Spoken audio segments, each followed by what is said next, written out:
नमस्कार.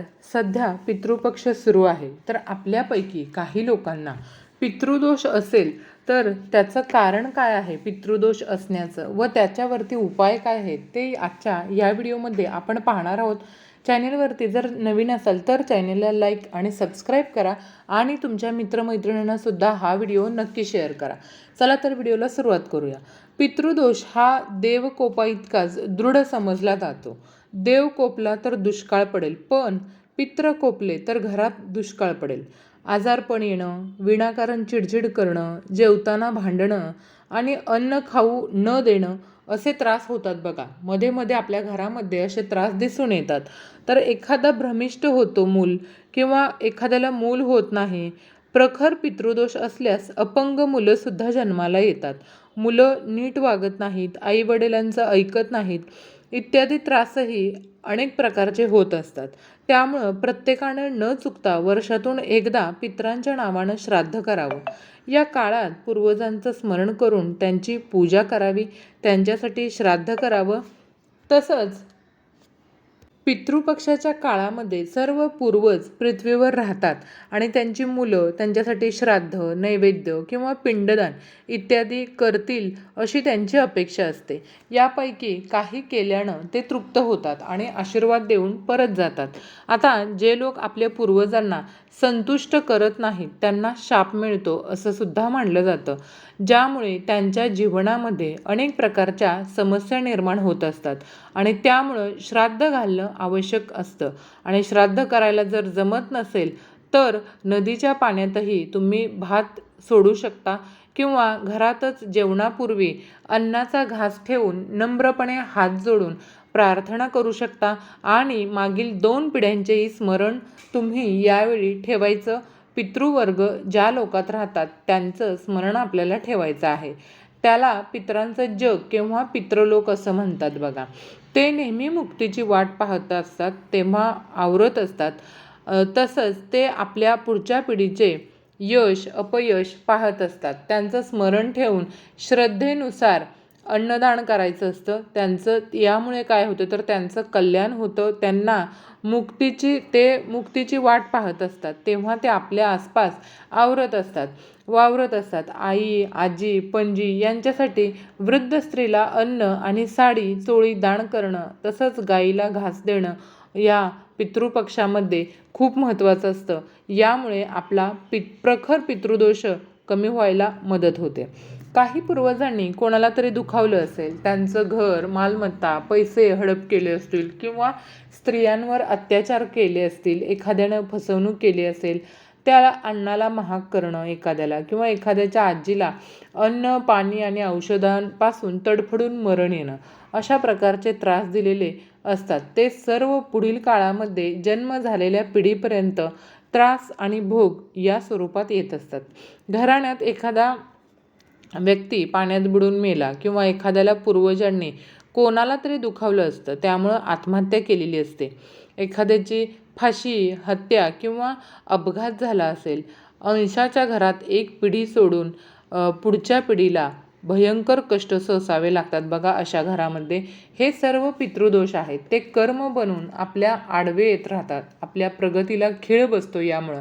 आणि प्रामाणिक माणसाचं अंतरंग पितरांना दिसतं, त्यामुळे त्यांच्याविषयी तुम्ही वाईट बोलू नये. एखाद्यावर पितृ प्रसन्न असल्यास त्यांची अतिशय भरभराटी होऊ शकते.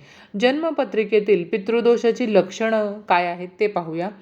पहिलं लक्षण म्हणजे शरीराला असह्य रोग असा किंवा घरात कोणाला तरी सतत आजारपण होणे किंवा सतत आजारी राहणे. दुसरी गोष्ट म्हणजे विषारी सर्प चावणे. तिसरं मन शरीर रचारमण अशांत असणं, भीती वाटणं, बडबडणं, भास होणं. चौथी गोष्ट नदी किंवा समुद्र पाहून भीती वाटणं, वाईट स्वप्न पडणं, निद्रानाश होणं, रात्री घाबरणं.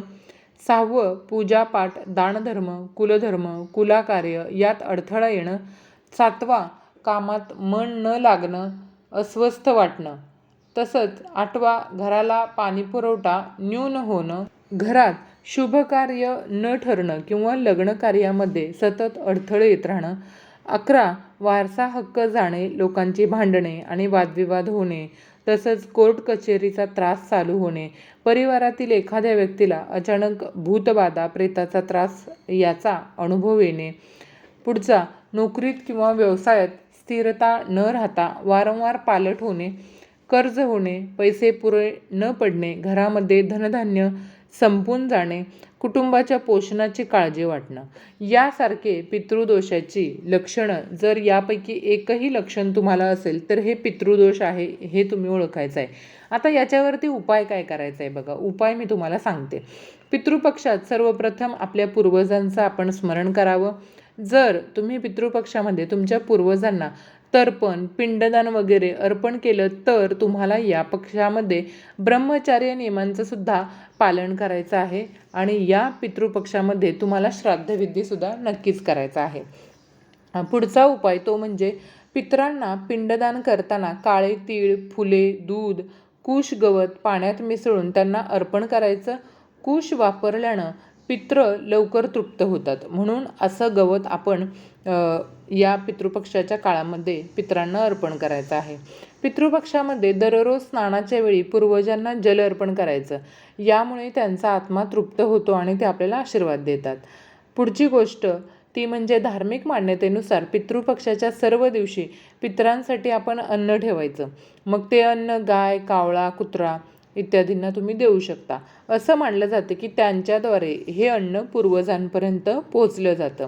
आता पूर्वजांचं श्राद्ध हे कोणत्या वेळेत घालावं तर पूर्वजांचं श्राद्ध हे सकाळी 11:30 ते 2:30 या वेळेमध्ये करावं. दुपारी रोहिणी आणि कुतुब मुहूर्त असतो. हा श्राद्धासाठी उत्तम मानला जातो, म्हणून या काळामध्ये आपण श्राद्ध करायचं. पितृपक्षामध्ये पूर्वजांची देवता अर्यमालाला जल अर्पण करावं. ती आनंदी असते तेव्हा सर्व पूर्वज हे आनंदी आणि समाधानी होतात असं सुद्धा मानलं जातं. आता याचे नियम काय आहेत बघा. या पितृपक्षाच्या काळामध्ये आपण कांदा, लसूण, मांस, मद्य इत्यादीचं सेवन करायचं नाही, ते निषिद्ध मानलं जातं. तसंच या काळामध्ये घरातील वडीलधारांचा किंवा पूर्वजांचा अपमान करू नका, यामुळे सुद्धा पितृदोष होऊ शकतो. पितृपक्षात स्नानाच्या वेळी तेल, उटणं इत्यादीचा वापर करण्यास सक्त मनाई असते बघा. या काळामध्ये कोणतेही धार्मिक किंवा शुभ कार्य जसे की जावळ, लग्न, गृहप्रवेश, नामकरण इत्यादी करू नका, कारण पितृपक्षाच्या काळामध्ये अशा गोष्टी करणं अशुभ मानलं जातं. अखंड 5 वर्ष घरामध्ये पूर्वजांचे श्राद्ध होत नसल्यास तुम्हाला नारायण, नागबली, त्रिपिंडे 3 पिंडांचं श्राद्धविधी आणि तीर्थ श्राद्ध केल्यास पितृदोषाची शांती होते आणि पितृगुणांचे शुभाशीर्वाद आणि पुण्य लागते. ते नियमित श्रद्धांजली करावीत. त्यांना पितरांच्या संतोषानं आयुष्य, कीर्ती, धन, पुत्रप्राप्ती हे सर्व गोष्टी, संसार सुख, आरोग्य हे सर्व गोष्टी मिळून जातात. आध्यात्मिक प्रगती आणि अनिष्ट देवतांची कृपा प्राप्तीत अडथळे निर्माण होत नाहीत, म्हणून पितरांच्या तृप्तीस अग्रक्रम आहे आणि प्रथम पितरांना, नंतर कुलदेवी देवता आणि नंतर इष्टदेवतेची कृपा असा क्रम आहे. थोडक्यात म्हणजे काय, पारलौकिक सुख देण्यासही मूळ पित्रच कारणीभूत असतात. या 4 वस्तूंची खरेदी करण्यास मनाई आहे. या वस्तू कोणत्या आहेत ते बघा. या पितृपक्षाच्या काळामध्ये आपण मोहरीचं तेल हे शनिग्रहाचं प्रतीक मानलं जातं आणि ते तिखट असतं. याचा अर्थ पितृपक्षामध्ये ते खरेदी केल्याने शनीचा अशुभ प्रभाव आपल्यावरती पडतो, त्यामुळे संघर्ष निर्माण होऊ शकतो, म्हणून आपण पितृपक्षामध्ये खरेदी करायचं नाही. त्याच्यानंतर दुसरी गोष्ट ती म्हणजे झाडू. जर झाडू हे लक्ष्मीचं प्रतीक आहे तर या काळामध्ये आपण झाडूसुद्धा खरेदी करायचा नाही, कारण हा काळ शुभ मानला जात नाही आणि यामुळे आपल्याला धनहानी होते, म्हणून झाडू खरेदी करायचा नाही. त्याच्यानंतर तिसरी गोष्ट ती म्हणजे मीठ. मीठ हे लक्ष्मीचं स्वरूप मानलं जातं. याशिवाय शुभ्र प्रसंगी आणि शुभ दिवशी खरेदी केलं जातं, म्हणून पितृपक्षाच्या काळामध्ये मीठसुद्धा खरेदी करू नये. तर अशा प्रकारे तुम्ही पितृपक्षामध्ये या गोष्टींची काळजी घेतली तर तुमचा पितृदोष कमी होण्यास मदत होते आणि पित्रसुद्धा तुमची तृप्त होण्यास मदत होते. तर ही माहिती तुम्हाला आवडली असेल अशी अपेक्षा करते आणि जर आवडली असेल तर चॅनलला लाईक आणि सबस्क्राईब करा. भेटूया तशाच नवनवीन माहितीपूर्ण पुढच्या व्हिडिओमध्ये.